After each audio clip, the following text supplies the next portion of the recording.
آپ کو یاد ہوگا کہ پاکستان میں احمدیہ فرقے کو 1974 میں مرحوم ذوالفقار علی بھٹو کے دور حکومت میں پارلیمنٹ سے منظور کیے ہوئے قانون کے ذریعے غیر مسلم قرار دے دیا گیا تھا۔ اب موجودہ حکومت نے پچھلے مہینے ایک آرڈیننس جاری کیا جس کی روح سے پاکستان میں رہنے والے احمدیوں پر یہ پابندی عائد کر دی گئی ہے کہ وہ نہ صرف یہ کہ اپنے کو مسلمان نہیں کہہ سکتے بلکہ اذان بھی نہیں دے سکتے اور نہ ہی ان کی عبادت گاہوں کو مسجد کہا جا سکتا ہے۔ احمدیہ فرقے کے سربراہ مرزا طاہر احمد آج کل لندن میں ہیں اور بی بی سی کو ایک خصوصی انٹرویو دیتے ہوئے انہوں نے محمد غیور سے بات چیت کی، جنہوں نے ان سے پہلا سوال یہ کیا کہ حکومت پاکستان کے نئے آرڈیننس پر ان کا کیا رد عمل ہے۔ سب سے پہلے تو یہ بات سمجھ میں آ نہیں سکتی کہ اس قسم کے آرڈیننس کو لیگل ڈاکیومنٹ یا قانون قرار دینا کس طرح ممکن ہے، کیونکہ بنیادی انسانی حقوق میں مداخلت اور اس قسم کی کھلی اور پھر ایک ایسا انقلابی واقعہ ہوا ہے اس نئے دور میں جس کا دنیا نے نوٹس نہیں لیا۔ اور تعجب ہے کہ ہیومن رائٹس کی خاطر آواز دینے والے ایک ایک آدمی کو سفرنگ ہو تو وہ شور مچا دیتے ہیں۔ واقعہ یہ ہوا ہے کہ پہلے سچائی نکلوانے کے لیے ٹارچر کرتے رہے ہیں لوگ، اس کے خلاف بھی آواز اٹھاتے رہے ہیں لوگ، لیکن اب یہ ٹارچر ہے جھوٹ نکلوانے کے لیے، یعنی اس بات کی سزا دی جائے گی کہ تم سچ کیوں بول رہے ہو۔ میرا مذہب جو ہے وہ تو میں بہتر جانتا ہوں، اگر میں اپنے مذہب کو اسلام سمجھتا ہوں تو جب تک مجھے سمجھایا نہ جائے کہ تمہارا مذہب اسلام نہیں ہے اور میں سمجھ نہ جاؤں، اگر میں کہوں گا کہ میں غیر مسلم ہوں تو جھوٹ بول رہا ہوں۔ لیکن یہ کہ آپ کریں گے کیا؟ ہم نے جو کیا ہے وہ تو وہی ہے جو مذہبی جماعت کو کرنا چاہیے۔ ہم ایک سیاسی جماعت تو نہیں ہیں اور ہم پورا یقین رکھتے ہیں ایک زندہ خدا میں جس نے ہمیں پہلے کبھی بھی نہیں چھوڑا۔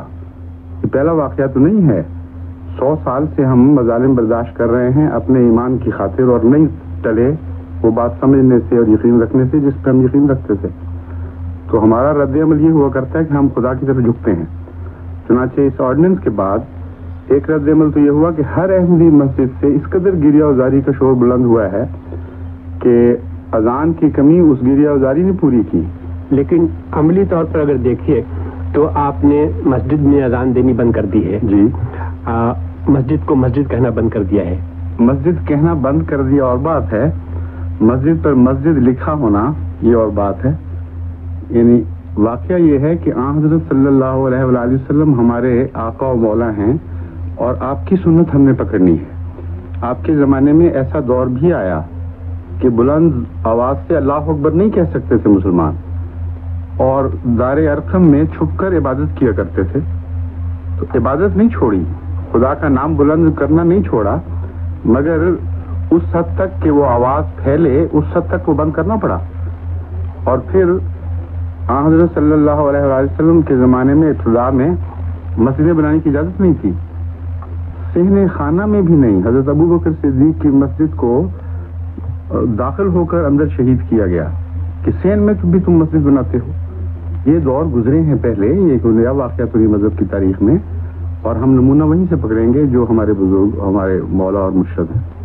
لیکن یہ جو پاکستان میں خاص طور سے اور دنیا میں اور بہت سے ملکوں میں یہ جو اسلامائزیشن کا دور شروع ہوا ہے، کیا اس کا یہ رد عمل ہے، اس کا یہ ایک قدم کا ہے؟ بہت اہم سوال ہے۔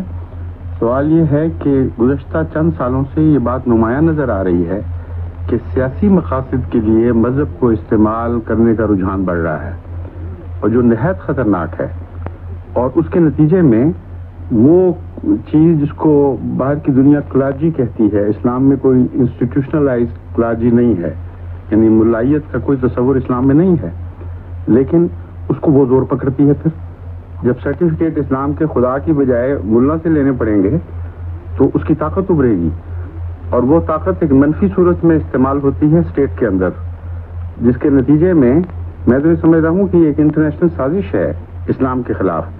جب اسلام کے نام پر ایک ملائیت کا عروج ملے گا تو بظاہر بعض لوگ سمجھتے ہیں کہ کمیونزم کے خلاف ہمیں ایک انسٹرومنٹ، ایک ذریعہ مل جائے گا، بدنامی اسلام کی اور فائدہ امریکہ کو۔ ہماری ایک حیثیت ہے صرف خیالی مذہبی لوگوں کی نہیں بلکہ حقیقی، جو خدا پر زندہ یقین رکھتے ہیں اور دعاؤں پر یقین رکھتے ہیں، اور ہر ظلم کے بعد اللہ تعالیٰ نے ہمیں بڑھایا ہے پہلے سے۔ یہ ایک ایسی تاریخ ہے جسے دنیا میں کوئی شخص بدل نہیں سکتا، اس لیے ہمیں کامل یقین ہے کہ آئندہ بھی یہی ہوگا۔ جہاں تک سپریشن یعنی دباؤ کا تعلق ہے، امر واقعہ یہ ہے کہ جب کسی زندہ قوم کو دبایا جاتا ہے وہ ابھرتی ہے. یہ جب سے نئے قانون پہ عمل درآمد شروع ہوا ہے، کوئی اطلاعات ایسی ہیں کہ تعداد آپ کی گھٹی ہو؟ لوگ سوال ہی نہیں پیدا ہوتا، کبھی بھی نہیں ہوا، یہ ناممکن ہے. ہر ایسے اقدام کے بعد غیر معمولی تعداد بڑھی ہے. چنانچہ 74 کے بعد سب سے بڑی تکلیف تو یہ تھی بعض مخالفین کو کہ ہم نے ناٹ مسلم کہہ دیا، غیر مسلم قرار دے دیا، اور اتنی اونچی دیوار کو پھلانگ کے لوگ احمدیت میں پہلے سے زیادہ آ رہے ہیں. یہ اگر فکر نہ ہوتی ان کو تو اس اقدام کی کوئی ضرورت نہیں تھی. تو اصل بات ان کا یہ اقدام ثابت کر رہا ہے کہ ہر روک کے بعد ہم زیادہ قوت کے ساتھ پھیلے ہیں. اچھا، یہ 74 میں سب سے پہلے یہ آپ کو آپ کے فرقے کو غیر مسلم قرار دیا گیا، اور اس وقت آرڈیننس جاری کیا حکومت نے. اس وقت یہ پارلیمنٹ کی کارروائی تھی، پارلیمنٹ نے منظور کیا، جیسے کہنا چاہیے کہ یہ عوام کا فیصلہ تھا اور وہ پارلیمنٹ منتخب تھی. تو آپ اب جو آپ کے پر الزام لگایا جاتا ہے وہ یہ کہ آپ عوام کے فیصلے کے خلاف جا رہے ہیں، خلاف ورزی کر رہے ہیں. سوال یہ ہے کہ مذہب عوام بناتے ہیں یا خدا بناتا ہے؟ یہ بنیادی سوال پہلے حل ہونا چاہیے.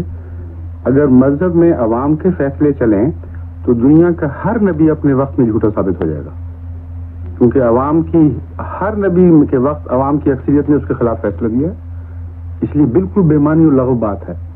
دوسرے یہ کہ عوام کو یہ حق تو ہو سکتا ہے کہ وہ کسی کو کچھ سمجھیں اور اپنے قانون میں لکھ دیں، لیکن یہ کیسے حق ہو سکتا ہے کہ کسی سے یہ حق چھین لیں کہ وہ اپنے آپ کو کچھ سمجھے؟ یہ دو بالکل مختلف چیزیں ہیں. یعنی اگر کوئی کسی کو کتا کہہ دے تو آپ کہہ دیں گے حق ہے اس کو کہہ دے کتا، لیکن اس کے بعد اس کو یہ کہیں کہ تم کتوں کی طرح زندگی بسر کرو، یہ کیسے حق مل گیا؟ یا ساتھ کہیں کہ بھونکو بھی، اب تو وہ تو نہیں بھونکے گا انسان. اس لیے عوام کا حق اپنی جگہ ہے اور فرد کا حق اپنی جگہ ہے، اور ان دونوں کی حدیں ہیں جن کو قرآن بھی قائم کرتا ہے. ہر دنیا کا مذہب اور ہر انسانیت کی بنیادی قدریں ان کو ان کی حفاظت کرتی ہیں.